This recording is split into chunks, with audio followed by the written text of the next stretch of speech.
how did you even study figuring out what you were going to charge or whatever? I mean, did you YouTube? Did you study on the internet? You Google, or did you just be like, well, I'm going to spend X amount to do this. I hope I make $100 and go after it, or how'd that work?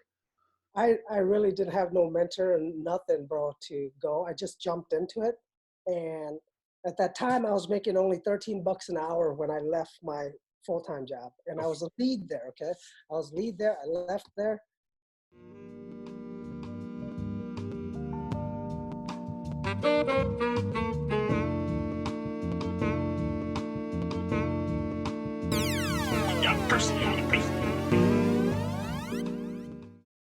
Hey everybody, welcome back to Blacktop Banter. Here's another episode, and I got one of my old friends on here from way back. He seen me when I was green, and we'll get to this fella who's been a mentor of mine for a while. I'm super glad to have him on the podcast finally. But first, I got to give a shout out to Party Marty. That's Martin Hubbard.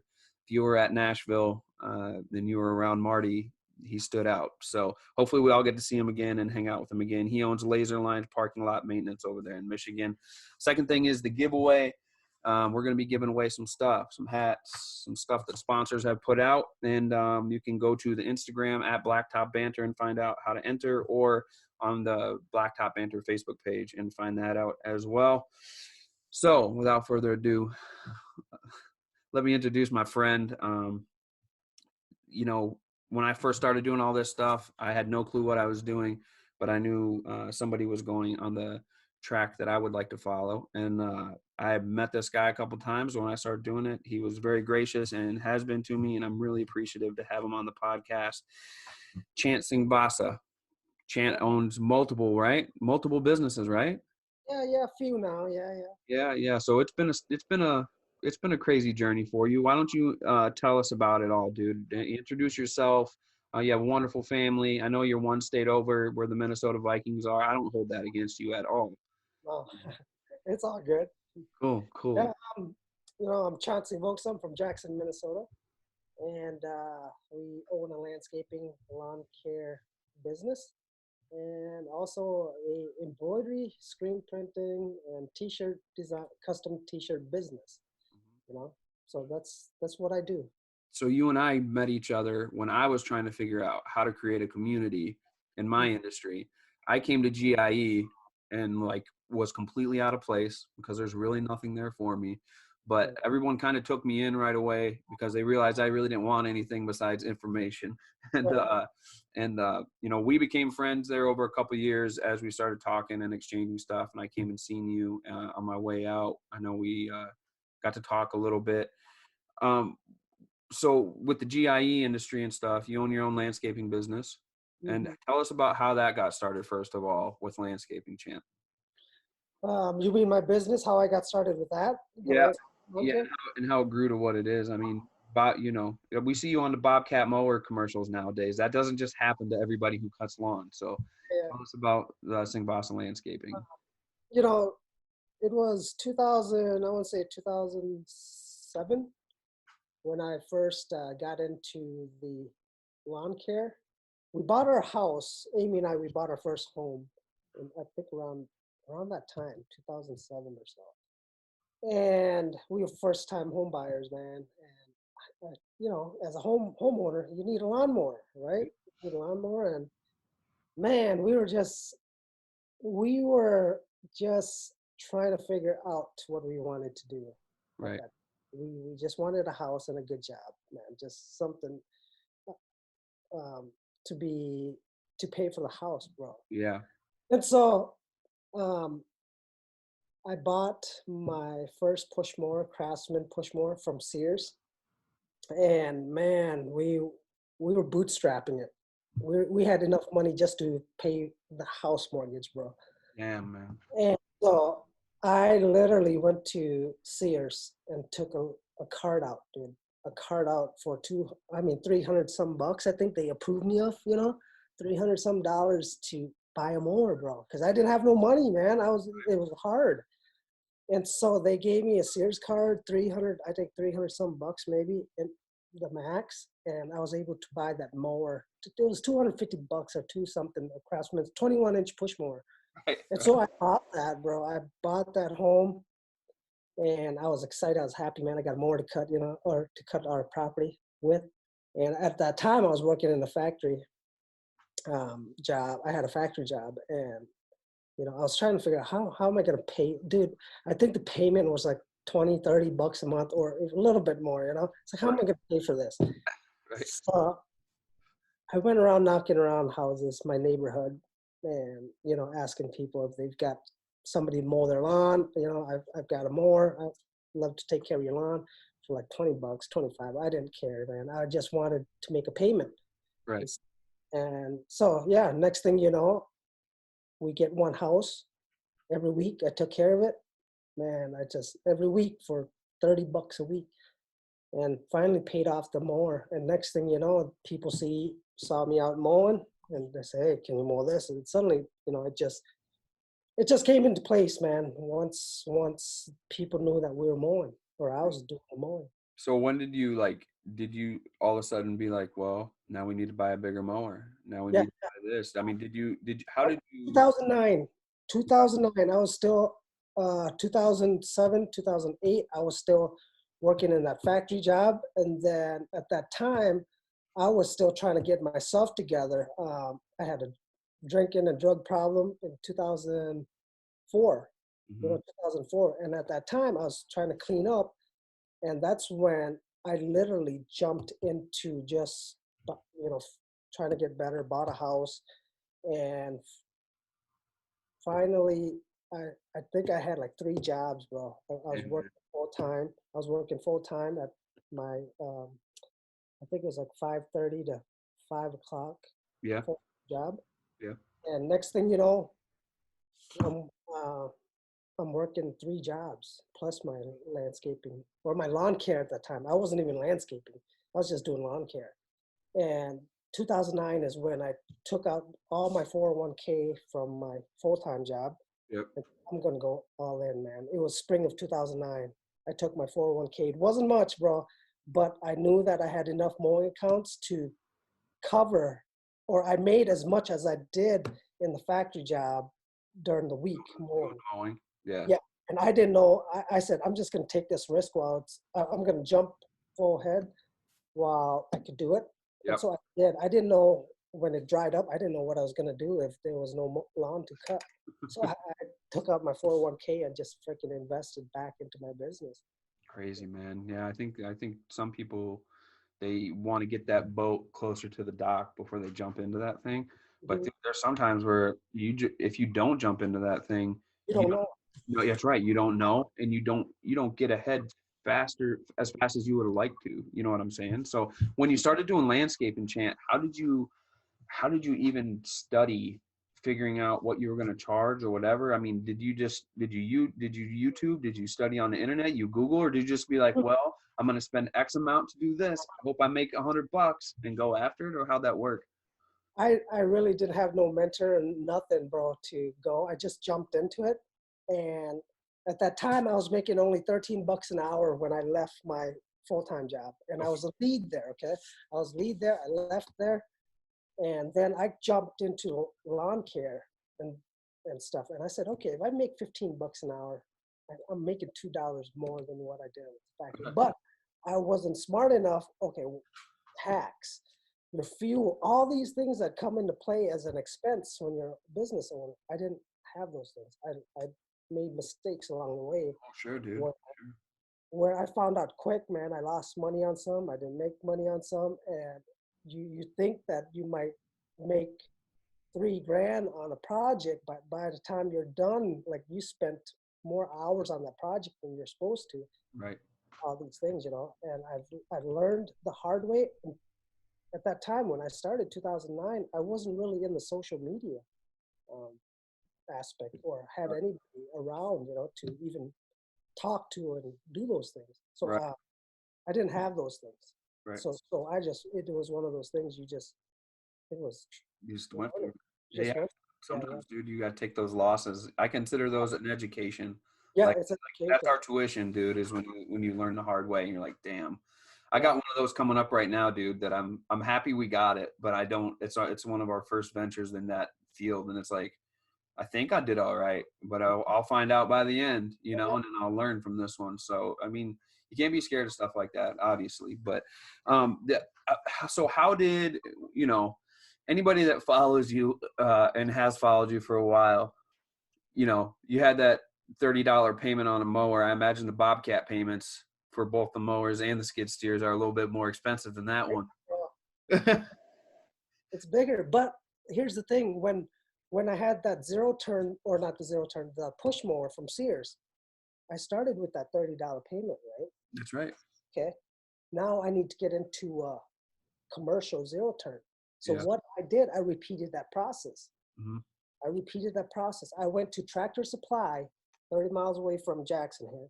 I went over there, applied for that car. Dude, I cleaned up my credit. So like my credit was so bad before I could buy the house, I had to clean it up. Yeah. And once you clean it up, that's when my mind starts to think, okay, if I can just borrow this to pay this and pay it off, I can repeat this process. Well, let me ask you real quick before you get onto that one. Did your mind always work like that, Chant, since you were a kid? Did you notice that you had that kind of thing, and that maybe like you were talking about, you know, your alcoholism or whatever, you know, whatever your addictions were, did that numb that down until you were free from that? And yeah, exactly, bro. I mean, when you were a kid, were you kind of hyper, bro? I'm always like, I know you're hyper. You have Red Bull too sometimes. You went back in the day. I know you've been trying anymore. I don't need that anymore. I know you don't, dude. Like sometimes I'd be like, I'm pretty sure he's been up 72 hours straight, man. Like I would see, you know, like I'd see you go live and it'd be 2 a.m. You're working at the laundromat. I'm like, when does this dude ever sleep? So for me to try to keep up, I gave up on that a long time ago, because when you were on Red Bull, dude, you were like that little monkey, dude, that hits those cymbals. You were wound for sound, dude. So you've always been hyper. Your brain's always been moving. And you found a problem, you found a solution, found another problem, found a solution. Then you wanted to upgrade, and you started climbing to where you guys started doing all the landscaping stuff. When did you transition from, dude, I've been over there. You got kick-ass trucks. Everyone knows that. They're graphicked out to kick ass. They get attention. I know you didn't start with them trucks because you're super proud of them. The more you get and the bigger they are every year. When did all of a sudden you say, well, I can make this landscaping thing work? Because obviously it started to get successful. And then when I was over there, man, I can count. I don't know if I need two hands to count the businesses you had going, or I only need one hand. A lot. Oh, there was a lot. It was definitely a lot. There was no doubting that hustle, you know, is your mantra for a reason. But when were you like, well, maybe I can make this work. Maybe I can make this work. Was that because of the landscaping, when you're like, well, I made this work, maybe I'll do that. Maybe I'll do this. What I did was landscaping was our bread and butter our foundation, right? Yep. And I knew that if I can use that money from landscaping, the profits, and reinvest it, put it back into another business, I knew, because those other business didn't take much, like for instance, photography, right? I started that. Well, that's a second source of income. Mm-hmm. So I made income from photography, and I used that money to buy my cameras, everything that I bought and did was towards a business. Right. So I rarely took any money home, bro. At the end of the day, I have assets. Right. I didn't spend much on personal stuff. Sure. You get smart where business. That becomes your hobby, really. Yeah, becomes your hobby. Yep. Yeah. So photography, it turns into photography. The laundromat did its thing. I wasn't even enjoying that part of it. You know, it was just one of those things that it's here, the building. That's all I wanted. You know, we didn't touch the money in the laundromat because it was paying the bills here. Right. It was taking care of that. You know. And then once that started, dude, when I come over there, you were fixing cell phones. Yeah, you had a bait shop right there next door. So like I said, it takes more than one hand. Now I noticed you're focused. You're a lot more focused, like more focused than I ever seen you on. Not only your bread and butter, but that thing's making the whole kitchen table now, you know, with Singvongsa. But also, you guys take care of the hats for us at Wiscote, and Amy took care of me the whole way through. You see it's a family affair. I see the boys having a good time out there too. Your boys are taking part in it. And you know, for me, I wonder, is it easier for you to not have so many of those things, but have more into Daily Hustle Store and Singvongsa landscaping? Or is it about the same because you're trying to do more within both of those? I know that's a loaded question, but It's right. I found out now all the small businesses that I started, mm-hmm. that was where that was where I was at that point, Sure. because I I started so many stuff. Money was coming in, income was coming in on different directions, but then it started to pull me away from what the real bread and butter and which direction I wanted to take the business. Yeah. Did I want to go the fish route, or do I want to go the daily hustle embroidery shop route or landscaping? It got to the point where it wasn't about the money anymore. Not that I had made so much money. It was, where do I want to spend my time to make more money and do what I really, really love and enjoy? Yeah. It got to that point. And it was an easy decision after that. Yeah, one thing that people will ask me about, I talked to one of my guys today, and we were talking about, he wanted to earn so much money this year and buy a certain gun for hunting. And I was like, I got hobbies, but you're looking at them. We use them every day when we go out to work. Like that's my boat, that's my gun, that's my four-wheeler. Those are my things, and that's how we reinvested is back in that kind of stuff. So we're with you on that one as far as that goes, and that page. One thing that I wonder is, when you switched everything and you started focusing on social media, because that's been something that has stood out. Your photography skills obviously help stand out with your social media. When did that kick in to where you were like, oh crap, this thing is powerful, and it actually started helping your business? Right. And I think it was around 2011 or 2012 when I really got into the social media, started doing those things. And to be honest, man, I got bored. Like, I was making money doing landscaping and stuff, but I got bored and I was actually going to quit landscaping and lawn care. And when I hopped onto YouTube, man, I was watching Keith Kalfas and stuff, all them guys when I first started. I'm like, dude, these guys are like sharing their lives and stuff and just putting it all out there. I said, I'm going to try that. So I did. I hopped on YouTube. Next thing you know, I got YouTube, I got Facebook, and I was like, this is therapeutic, It is. man. This is a way of me putting what I feel, how I am, and what I do out there to let the world see and take it as they want it. Yeah, like when I first came down to GIE, I remember coming home early that summer and like being like, if all I do is go out and make blacktop black and come home and come back and go make blacktop black and come back, I said, I'm going to lose my mind, dude. I don't want to do this anymore. And I remember coming home and telling my wife, like, I don't want to do this anymore. Yeah. And I made it through that season. And then I was like, I'm not just going to sit here all winter again, because I'd done that a few winters through, because I had quote unquote made it, which I hadn't at that point, but in my mind I did. And I said, well, I'm going to see about snow plowing.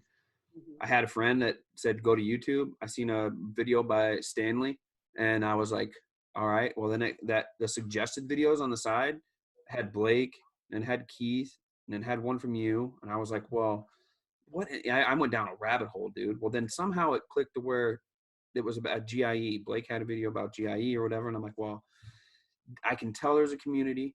I tell that they like sharing what they do now, because there's not really many people to share with, about making blacktop black. So I wanted to at least go down and see what this community thing was all about, and that's when I come down and seen you guys, and I'm in the same boat with you. Like, I could have did that forever, but I was going to lose my mind. The therapy of making the videos and sharing those out, Yeah. when I first started doing it, was scary as hell for me, because no one had ever done it in my industry. Right. So, I was like, damn, I'm either going to be viewed as cool or really dumb, one or the other, dude. So I went for it. And, if it wouldn't have been for all you guys and me knowing that it will work, Right. it took 2 years of me going to GIE and introducing myself and studying how you all were doing it before I was like, all right, I'm going to jump in and do this now. But when I did it, dude, the first time, it was such a relief, dude.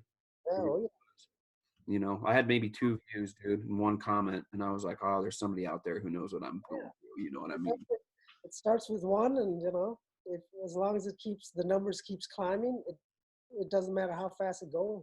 Yeah, and it's similar to when you started landscaping, or I started doing what I was doing. It was like, yeah, I had no clue what I was doing. And Yeah, I yeah. mean, dude, if I go back and look at some of those early videos, oh my God, dude, I wish that no one would ever see them. But I won't take them down because you want to see where you came from. Those things. One thing I want to ask you about is, how did things come into play with different companies like Bobcat? I mean, I don't want you to go in depth, but I for guys like us who are, in social media and doing different things, there's opportunities that arise for things like that. And what what have you how do I want to put this? How has it benefited you? Titan has obviously benefited me as well. It's helped me get out there. They've made a way for me to connect with my fans and connect with people that follow along and things like that. Is that how Bobcat has kind of helped you in a way? Because I see you every year, dude, at your autograph signing and at the giveaway, dude. And now we do that same thing too. What has been the benefit for you as far as you know, teaming up with some of those companies? I think the benefit is that we're the company, and we've got a great relationship, Bobcat Moores and the Daily Hustle. Mm-hmm. Getting there is the hardest part. Getting connected with the the brand Mm-hmm. or the equipment. Anything that you want to work with. Mm-hmm. You have to understand what you want and your image, like how are you portrayed, like yeah, I could have, like we talked about earlier, I really could have just like went down the road of taking on every mower, right, that was thrown at me. But Bobcat mowers and we built a relationship where the mowers are great, but at the same time the relationship with Bobcat mowers and their staff and their team, um, it's a long-term commitment, Yeah. with what I do. And now, like you said, we're going down to do our GIE every year. We're at the Bobcat booth, and we give stuff away. Yeah, is it just me, or does that line get longer and longer and longer every year? I feel bad because I cut in front sometimes. I'm like, I just want to say hey because I don't, with you and I being so busy, I don't know that I'm going to see you again besides right there. But No, no, it's I good, man. never want to take anything because dude, I know I can just ask you for whatever, but I also don't want people to be like, what the hell, Marv? Because but dude, it's Man, the people that show up, man, the fans, and it's awesome, man. It's one of those things, like the connection, and it's more than just about the mowers. You yeah. know, it's more it's the connection between everybody. Yeah, dude, we have, somebody once told me, and dude, I'm super humble. I just know that I've done it first. I know there's going to be people that come along, probably do it better, but someone's like, we have a voice now.